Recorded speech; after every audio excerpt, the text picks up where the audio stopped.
Siege warfare in Japan differed fundamentally from that in Europe. While European sieges were revolutionized at the end of the Middle Ages by the emergence of artillery and bastion forts, guns and siege engines played only a minor role in Japan. Instead, Japanese armies often favored direct assault tactics to capture fortresses. Japanese castles were also designed with a different defensive approach in mind.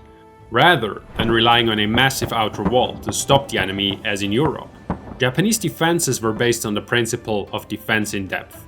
Attackers were forced to navigate a carefully engineered labyrinth of death, where defenders launched counterattacks, ambushes, and rained down stones, arrows, and bullets. The second half of the 16th century witnessed numerous spectacular sieges, during which fortresses were burned, undermined, or even deliberately flooded. In this video, we explore how to lay siege to a Japanese castle during the Sengoku period.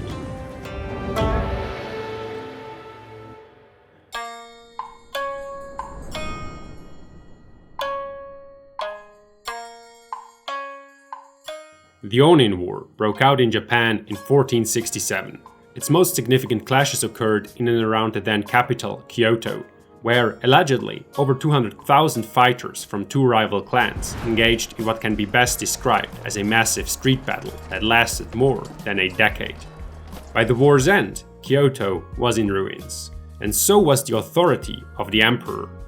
The political and social order collapsed, plunging Japan into chaos. Soon, dozens of rival lords, known as daimyo, competed for power. During this period, known as the Sengoku or Warring States period, political legitimacy was based solely on military strength.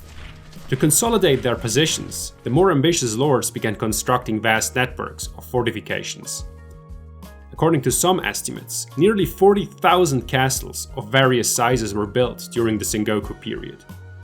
Amid the struggle for power, these small strongholds changed hands regularly, making siege warfare more important in Japanese warfare than ever before. When we talk about Japanese castles during the Sengoku period, we are not referring to grand iconic structures like the Himeji castle. These impressive architectural symbols of wealth and authority only began to appear during the more tranquil years following 1600 under the Tokugawa shogunate. Until the mid-16th century, most Japanese castles were what is known as Yamashiro, simple mountain fortresses made of wood and earth. A key principle of Japanese military architecture was that a castle's strength lay not in the way it was built, but in its location. Because of this, building sites were deliberately chosen for their lack of accessibility. In the case of Yamashiro, literally mountain castles.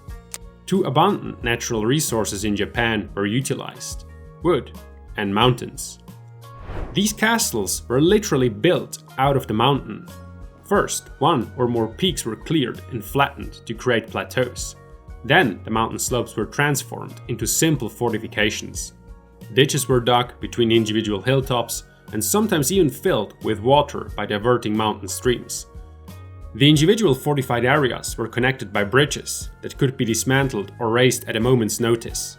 Finally, the felled wood was used to construct simple structures: palisades, gates, platforms, towers, and various residential and storage buildings. A reasonably well-preserved example of a Yamashiro is the Takeda Castle. From the mid-16th century onward, wealthier daimyos began reinforcing the mountain slopes with layers of stones and replacing palisades and wooden walls with plastered, wattle and daub constructions, as seen in this case. This innovation addressed the greatest weakness of the Yamashiro, its instability. Because the simple earthen foundations were prone to erosion and undercutting, they could only support small, lightweight structures. To solve this, builders covered the mountain flanks with a layer of pebbles before cladding them with solid dry stone walls. This gently sloping stone foundation enabled the construction of larger, sturdier buildings, laying the groundwork for the development of the traditional Japanese castles we know today. According to the historian Paul Varley, this innovation marked the beginning of, quote, the great age of castle building in Japan. The fortresses built in the second half of the century impressed European missionaries and merchant travelers who visited Japan. With their massive stone walls, these castles reminded them of the artillery fortresses common in Europe at the time, known as bastion forts or star forts. Their defining features were low, massive walls, with bastions designed to withstand sustained cannon fire and eliminate any blind spots for the defenders' artillery. Sieges on these fortresses were waged with shovels and guns, and often ended when the city wall was breached. Now, while the walls of Japan's largest fortresses indeed resembled European bastions, their purpose was fundamentally different. In Japan, artillery played hardly any role in siege warfare. At most, an attacker brought a few catapults, and even these were primarily used as anti-personnel weapons, rather than to destroy walls and fortifications. According to Thomas Conlon, an expert on Japanese warfare, the Japanese quickly recognized the effectiveness of Western cannons, but it took considerable time before these weapons were fully integrated into their arsenal. It was not until the siege of Osaka in 1614 that bombardment tactics comparable to those in Europe were employed. Until then, Japanese commanders preferred to rely on mass infantry assaults, precisely the type of assault the fortresses of the period were designed to withstand. The evolution of Japanese siege tactic reminds us that every era develops its own form of strategic thinking. The same emphasis on positioning, timing, and intelligent command is at the heart of Warhammer 40,000 Tacticus, who we'd like to thank for sponsoring this video. What makes Tacticus great is not just the Warhammer setting, which I'm a fan of, but that it offers a fast-paced, turn-based gameplay that does require thinking ahead and using strategy. It's not one of those games which plays itself. If you do not position your characters well enough, or if you don't have the right team comp, you're not going to succeed. Tacticus' gameplay cycle of unlocking progression and achievement is rewarding because it allows you to customize your forces and deploy increasingly powerful units with unique abilities, each with their own specific traits and strategy. Currently, there are more than 90 champions from 20 playable factions available.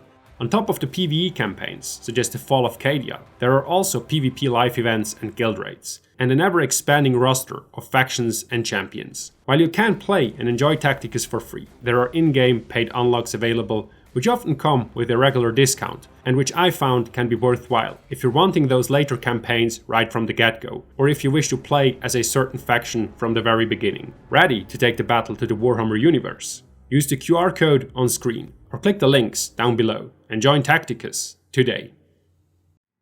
The tactical principle underlying Japanese castles was defense in depth. Unlike European artillery fortresses designed to stop an attacker at an impregnable outer line of defense, Japanese castles were not meant to halt the enemy at a single barrier. Instead, they consisted of multiple levels, sometimes referred to as tiers, that attackers had to conquer one by one. The defenders would confront them, retreat strategically, and then counterattack to slowly wear them down. If the defense held, the enemy was routed before reaching the castle's heart. So, unlike with European fortresses, battles were fought not only in front of the walls, but also within the castle itself. The principle of defense in depth wasn't limited to individual castles. It also shaped castle building on a strategic level. Apart from their main strongholds, the daimyos built dozens of smaller satellite castles scattered across their territories. These formed a web of obstacles, forcing an invading army to engage with multiple fortified points. Hence, the intruder had to conquer or destroy every single fortress in its path. Otherwise, the garrisons could later strike at their supply lines from behind. A single small border castle might not stop an invader, but it drained resources, tied down soldiers, and cost precious time. Multiply that by dozens of such castles, and even the most determined advance could be slowed or even brought to a halt. A famous example of such a castle network is the fortresses of the influential Hojo clan. Their main castle was in Odawara at Sagami Bay. As the clan's largest and most prominent fortress, Odawara stood at the head of a sprawling network of satellite castles, most of which were controlled by family members. These satellites operated independently in day-to-day affairs, but coordinated closely with Odawara to manage and defend the clan's territory. One of the most important first-rank satellites was Yamaneka Castle, which was attacked by Toyotomi Hideyoshi in 1590 and overrun in a single day. Beneath these first-rank satellites were sub-satellites, typically small mountain castles, and finally, at the outer edge of the Hojo territory, basic outposts, torides, which served primarily as rallying points for local troops. Such networks could expand to include dozens of castles, forming a complex and deeply layered system of regional defense. Another key difference between Japanese and European fortress architecture was that Japanese castles served almost exclusively military purposes. Unlike the fortress cities of Europe and China, which combined military, economic, and civilian functions, Japan had no such multi-purpose strongholds until the late 16th century. Japanese castles primarily functioned as defensive strongholds and administrative centers rather than as shelters for the broader population. As time went on, fewer and fewer daimyos concentrated power in their own hands. They expanded their territories and raised ever larger armies. Most traditional Yamashiro were too small as rallying points for thousands or even tens of thousands of troops. As a result, starting in the 1570s, warlords began to move into the plains, where they constructed new fortresses that not only served their military needs, but also showcased their authority and wealth. Alongside the modernized mountain castles, two new types rose to prominence: the Hirajiro, or plain castle, built on flat terrain and surrounded by moats and earthen ramparts, and the Yamashiro, a hilltop castle constructed on a hill within a plain. One of the earliest representations of this new, functional and representative generation of castles was Atsuki Castle, built by Oda Nobunaga, the first of Japan's great unifiers in 1576. Commanding structures like Atsuki became the stages for some of the most spectacular sieges of the Sengoku period. There was no single blueprint for Japanese castles. They came in many forms and shapes, molded by their surrounding landscapes and the needs of their owners. Yet despite their differences, they shared one crucial feature: all were built on the principle of defense in depth. Every fortress was divided into multiple baileys, or courtyards, which attackers had to capture one by one. This shared structure allows us to define an ideal type, a simplified model that brings together the key defensive features common to many castles of the late Sengoku period. In very simple terms, the castles of this period typically consisted of the main bailey, surrounded by several outer baileys. The most common layouts were the ring style, the compound style, and the stepped style, which was usually built on or next to a hill. Since asymmetrically arranged hill forts were most common in the late 16th century, our ideal type is the Yamashiro in the Teikakushiki, or stepped style. The centerpiece of such a castle was the keep, or tenshu, which stood prominently in the main bailey. Up to 7 stories high, it towered over the entire complex and could be seen for miles. The tenshu served multiple purposes. It was an elevated lookout, a symbol of the daimyo's power, a secure storage area, and most importantly, the final stronghold in case of attack. The baileys were arranged like steps, each with a stone wall forming the front, topped by a wattle and daub wall, featuring embrasures, triangular for firearms, and rectangular for bows. Just behind these walls, rows of trees shielded defenders from incoming projectiles. In the event of a prolonged siege, these could be used as fire and building materials. At key points, such as corners, towers reinforced the walls, further strengthening the defense. The baileys were connected by stairs and paths, forming a labyrinth of walls and gates that both visitors and intruders had to navigate to reach the main bailey. An outstandingly complex example of this is Himeji Castle. Built somewhat later, it presented attackers with the daunting task of passing through 21 gates before reaching the heart of the fortress. Some of these were virtually impassable. The strongest gatehouses functioned like sluices. Attackers entered a small courtyard through a first gate, which was then closed behind them before they could proceed through a second gate. This system gave defenders precise control over who was allowed inside.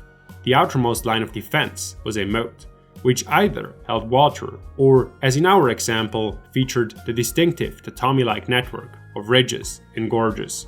The architecture of such a fortress was geared towards neutralizing the attacker's most significant advantage, his numerical superiority.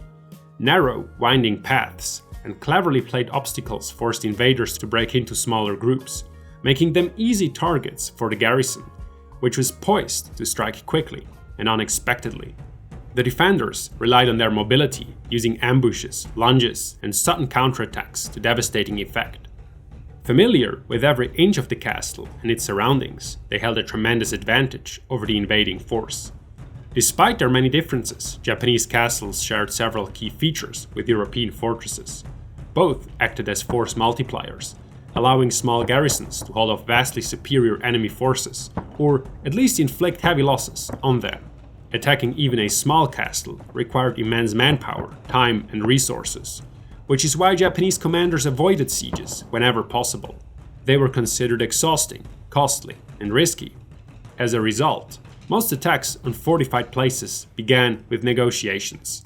Once the attackers had surrounded the castle, the leaders of both sides would meet to seek a diplomatic solution. Only when talks failed would battle break out. If it was already clear that the defenders had no chance, attackers often overran them outright. For example, Takeda Nobutora, father of the famous Takeda Shingen, is said to have destroyed 36 castles in a single day. Even if most of these were small outposts that were burned down or surrendered quickly, and the accounts are exaggerated, this remains an impressive feat.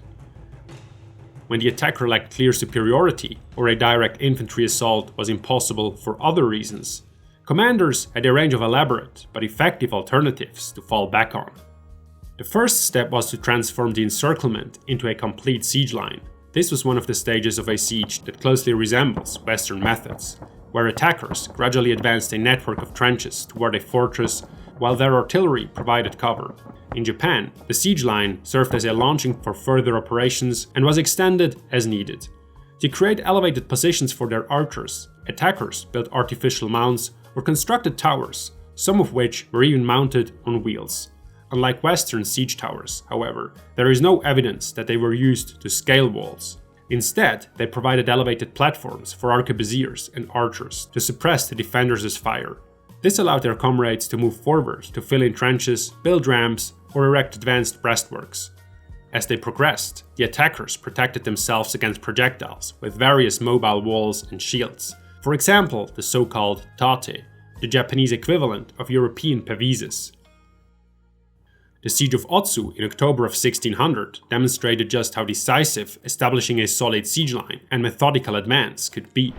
Otsu was a fujo, a fortified complex near a river or lake that had piers and was situated on Lake Biwa, Japan's largest freshwater lake.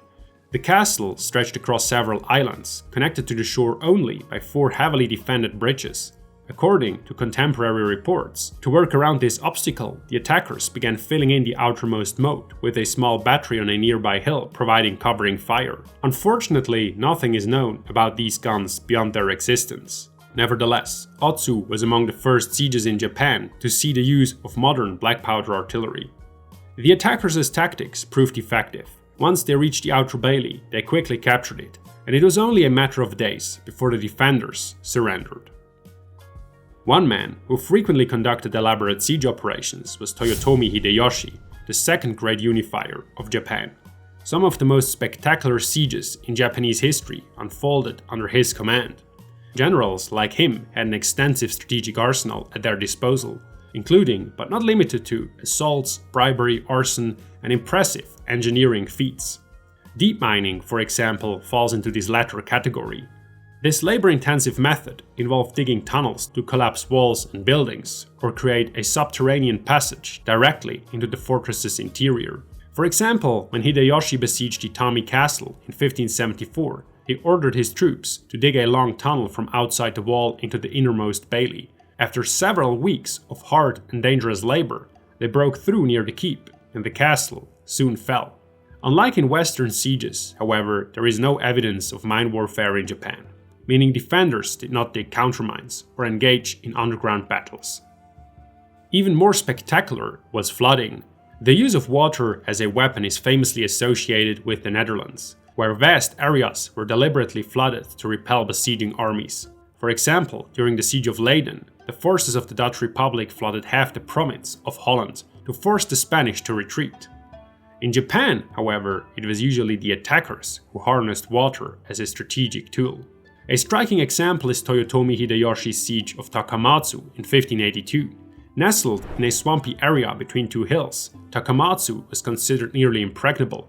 Undeterred, Hideyoshi hired hundreds of workers to construct a massive 3-kilometer dam to gradually raise the water level of the surrounding swamp.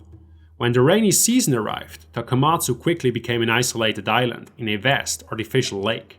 Hideyoshi again demonstrated the devastating power of water in siege warfare during the sieges of Ota in 1585 and Oshi in 1590. If all else failed, attackers had to resort to the slowest but most reliable tactic: starvation. Since castles rarely housed large numbers of civilians, defenders could often hold out for months or even years, making it equally likely that the besiegers would run out of supplies first. To avoid this, besieging armies often expanded their siege lines into a network of forts and castles surrounding the besieged town. This allowed them to maintain the siege without having to keep and supply a massive force on the ground. Still, starving a garrison was a slow and uncertain tactic. Cutting off their water supply proved far more effective. During the siege of Chokochi Castle in 1570, for example, the Rokaku clan managed to destroy the aqueduct that fed the castle's well. Immediately realizing the direness of the situation, the commander of the defenders, Shibata Katsuie, ordered the destruction of all other supplies and led his men in a death-defying final counterattack. Against all odds, the assault succeeded, forcing the Rokaku forces to retreat. From that day on, Shibata was known as Oni Shibata, Devil Shibata. All in all, long sieges were rare in Japan. Between 1512 and 1614, only 29 sieges lasted more than a month.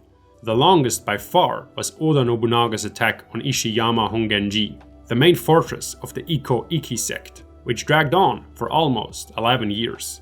The scarcity of prolonged engagements reflects a clear preference. Japanese commanders generally avoided drawn-out sieges. Instead, they favored swift, decisive assaults. Oda Nobunaga, for example, relied on direct infantry assaults in 70.5% of all his attacks on fortified places. And this was the most common approach among his contemporaries as well. The reasons were both cultural and practical. Samurai doctrine emphasized boldness and valor rather than patient attrition in the trenches. At the same time, logistical realities often demanded speed. Supplying an army deep in enemy territory was difficult. Relief forces could arrive at any moment, and many ashigaru, peasant infantrymen, were farmers who needed to return home in time for the harvest. In short, commanders had every incentive to bring sieges to a swift end. Direct assaults were an effective means to achieve this. Though they typically resulted in heavy casualties, they were highly efficient in terms of time and cost. In addition, they offered individual samurai a chance for personal glory, almost comparable to that of open field battle. For instance, the first warrior to enter a castle during a siege was referred to as the Ichiban Nori and earned immense prestige. So great was the honor that men literally competed to be the first to charge forward. However, the enthusiasm of the individual fighter and the frequent use of assaults should not obscure their inherent risks. Japanese castles were explicitly designed to resist this kind of frontal attack, which could make them a deadly gamble. When it came to the actual storm attack, the besieger would first identify the most favorable point of assault, often a weak spot in the defenses or a dip in the terrain where archers could provide better cover. Once the direction was set and the troops stood ready, the assault began. The first obstacle the besiegers faced was the moat. As they struggled through the tatami-like network using ladders and large shields, the defenders unleashed a hail of stones, arrows, and arquebus fire. Meanwhile, the attackers as archers and arquebusiers returned fire, aiming to suppress the defenders and ignite the wooden buildings with flaming arrows and small grenades. Once the attackers crossed the moat, they reached the wall of the first bailey and immediately began to climb it. It was usually not very difficult, even without ladders, as the sloped, dry stone walls offered plenty of footholds. However, castle architects anticipated this vulnerability. The keep or corner turrets and even upper wall sections featured openings called ishi otoshi, known as murder holes in European terminology, through which defenders could drop stones directly onto the climbers below. These openings resembled the gun ports of large ships and could be closed with a hatch. At the top of the wall, attackers encountered a row of metal spikes, which they had to climb around, while the defenders pounced them with a brutal but effective weapon known as wolf's teeth. These were massive wooden beams, sometimes studded with iron nails and suspended on ropes or chains, which were repeatedly dropped or swung along the wall, battering the climbers and causing severe injuries or sending them crashing to the ground. Entirely in accordance with their defense-in-depth tactics, the defenders aimed to inflict as many casualties as possible on the attackers at the outermost wall, but did not intend to stop them at all costs. Avoiding direct confrontation once the situation became precarious, they conducted a fighting retreat to the high ground of the second bailey, confronting the intruders with a series of skirmishes and ambushes. This was the genius of these fortresses' design. Sections that fell to the enemy could be isolated easily, allowing for counterattacks from secure positions. The defenders exploited this advantage, while the besiegers struggled to push through the hail of bullets to reach the second wall as quickly as possible. In doing so, they crossed the first threshold and entered a deadly network of defense in depth. One way to shorten this slow, bloody advance was through bribery and blackmail. During the siege of Fushimi Castle in 1600, one of the last decisive battles before the unification under the Tokugawa, their enemies tried to take Fushimi by storm. The attack began on the 27th of August, but soon stalled at the wall of the main bailey. Only when the besiegers took the defenders as family hostage and forced him to set fire to a tower did they break through and capture the castle. If no such opportunity arose, the attackers faced an even tougher climb, as the walls of the second bailey were usually steeper than those of the first. In addition, the defenders took this stage of the retreat battle far more seriously. From above, they jabbed the climbing men with long spears and thrust them through small holes in the walls, aiming for the climbers' unprotected bellies. They inflicted as much damage as they could while still avoiding direct confrontation. Very much to the frustration of the attackers, who wanted to finally fight them, the defenders retreated again as soon as the first man climbed over the wall. The closer the invaders advanced toward the castle's heart, the fiercer the resistance grew. The second bailey was fortified with additional obstacles and elevated positions, forcing attackers into narrow, designated paths. These confined routes split the invading force, rendering their numerical superiority useless. Instead, the defenders now held every advantage. Engaging in a kind of guerrilla warfare, they isolated small groups, struck with lightning speed, then vanished through gates or secret passages, only to reappear and strike elsewhere moments later. Reinforcements often arrived too late, finding nothing but the bodies of their slaughtered comrades. The winding paths and courtyards became deadly traps, where attackers were ambushed or hit by precise volleys at any moment. If the attackers survived running the deadly gauntlet through the labyrinthine defenses, they faced the last challenge, the main bailey with the keep. Often seen as the final boss, the keep mimicked the outer defenses, with a maze of narrow hallways, loopholes, complex floor plans, and murder holes. Yet, in practical terms, it held limited military value. By the time the attackers reached the inner bailey, they rarely needed to capture the keep. It was much easier to set it ablaze, and in many cases, the defenders surrendered anyway, once the main bailey fell. This was often their best hope of survival. Those who resisted too long risked harsh retribution. Still, some commanders, unwilling to yield castle and honor, led one final, desperate counterattack in defiance. Victory was unlikely and defeat certain, but for them, honor was worth the cost. Don't forget to check out Tacticus. Build your squad, master strategy, and conquer the galaxy. Download Tacticus today using the link below or the QR code on screen.